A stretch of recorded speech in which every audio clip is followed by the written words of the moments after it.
विश्वेशं माधवं ढुण्ढिं दण्डपाणिं च भैरवं वन्दे काशीं गुहां गङ्गां भवानीं मणिकर्णिकाम्। उत्तिष्ठ काशी भगवान् प्रभु विश्वनाथो गङ्गोर्मिसङ्गतिशुभैः परिभूषितोऽब्जैः श्रीढुण्ढिभैरवमुखैः सहितान्नपूर्णा माता च वाञ्छति मुदा तव सुप्रभातम्। ब्रह्मा मुरारी त्रिपुरान्तकारिः भानुशशी भूमिसुतो बुधश्च गुरुश्च शुक्रः शनिराहुकेतवः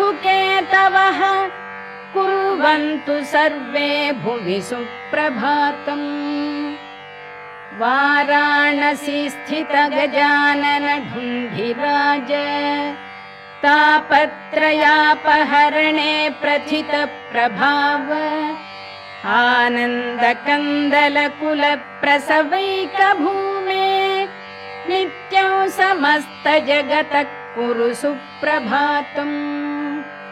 ब्रह्मद्रवोपमित गाङ्गपयः प्रवाहैः पुण्यैः सदैव परिचुम्बित पादपद्मे मध्येऽखिलामरगणैः परिसेव्यमाने श्रीकाशिके कुरु सदा भुवि सुप्रभातम्।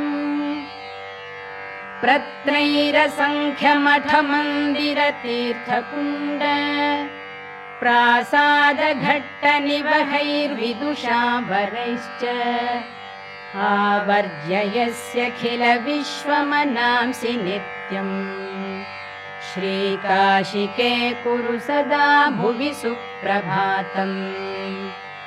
के वानरानुसुधियः कुधियो धियो वा वाञ्छन्ति नान्तसमये शरणं भवत्याः।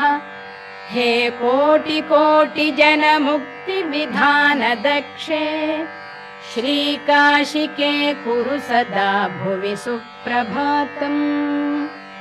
या देवैरसुरैर्मुनीन्द्रतनयैर्गन्धर्वयक्षोरगैः नागैर्भूतलवासिभिर्द्विजवरैः संसेविता सिद्धये या गङ्गोत्तरवाहिनी परिसरे तीर्थैरसङ्ख्यैर्वृता सा काशी त्रिपुरारि राजनगरी देया सदा मङ्गलम्।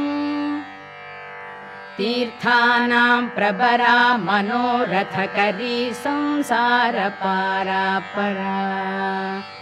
नन्दानन्दिगणेश्वरैरुपहिता देवैरशेषैः स्तुता या शम्भोर्मणिकुण्डलैककणिका विष्णोस्तपो दीर्घिका सेयं श्रीमणिकर्णिका भगवती देया सदा मङ्गलम्। अभिनव बिसवल्ली पादपद्मस्य विष्णोः मदनमथनमौळेर्मालती पुष्पमाला जयति जय पताका काप्यसौ मोक्षलक्ष्म्याः क्षपितकलिकलङ्का जाह्नवीरः पुनातु गाङ्गं वारि मनोहारि मुरारि चरणच्युतं त्रिपुरारि शिरश्चारि पापहारि पुनातु माम्।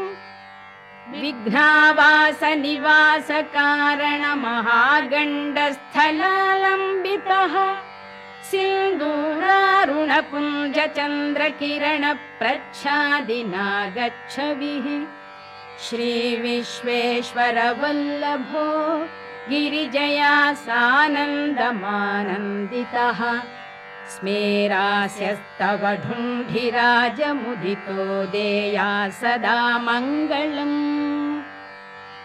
कण्ठे यस्य लसत्कराळगरलं गङ्गाजलं मस्तके वामाङ्गे गिरिराजराजतनया जाया भवानी सती नन्दिस्कन्दगणाधिराजसहित श्री विश्वनाथ प्रभुः काशी मन्दिर संस्थितोऽखिल गुरुर्देया सदा मङ्गलम् देया सदा मङ्गलम्।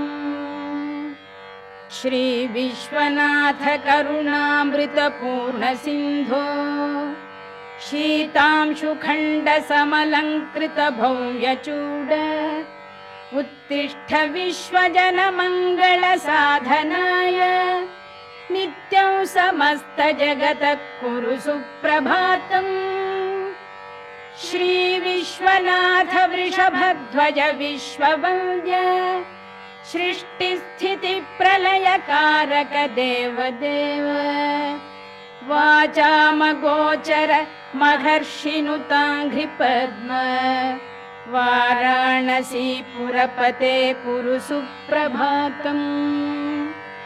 श्री विश्वनाथ भवभञ्जन दिव्यभाव गंगाधर प्रमथ वंदित सुंदरांग नागेन्द्रहार नत भक्त भयापहार वाराणसीपुरपते कुरु सुप्रभातम्।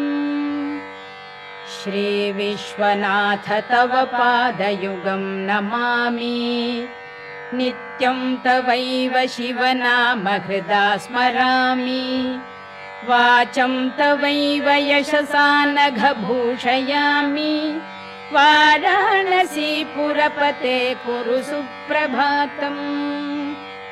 काशीनिवासि मुनिसेवितपादपद्म गङ्गाजलौघ परिषिक्त जटाकलाप हस्याखिलस्य जगतः सचराचरस्य वाराणसीपुरपते कुरु सुप्रभातम्। गङ्गाधराद्रितनया प्रियशान्तमूर्ते वेदान्त वेद्य सकलेश्वर विश्वमूर्ते कूटस्थ नित्य निखिलागम गीत कीर्ते वाराणसीपुरपते कुरु सुप्रभातम्। विश्वं समस्तमिदमद्य घनान्धकारे मोहात्मके निपतितं जडतामुपेतम् भासा विभास्य परया तदमोघशक्ते वाराणसीपुरपते कुरु सुप्रभातम्। सूनुः समस्त जन विघ्न विनाश दक्षो भार्यान्नदान निरता विरतं जनेभ्यः ख्यातः स्वयं च शिवकृत् सकलार्तिभाजाम् वाराणसीपुरपते कुरु सुप्रभातम्। ये नो नमन्ति न जपन्ति न चामनन्ति नो वालपन्ति विलपन्ति निवेदयन्ति तेषामबोध शिशुतुल्यधियां नराणां वाराणसीपुरपते कुरु सुप्रभातम्।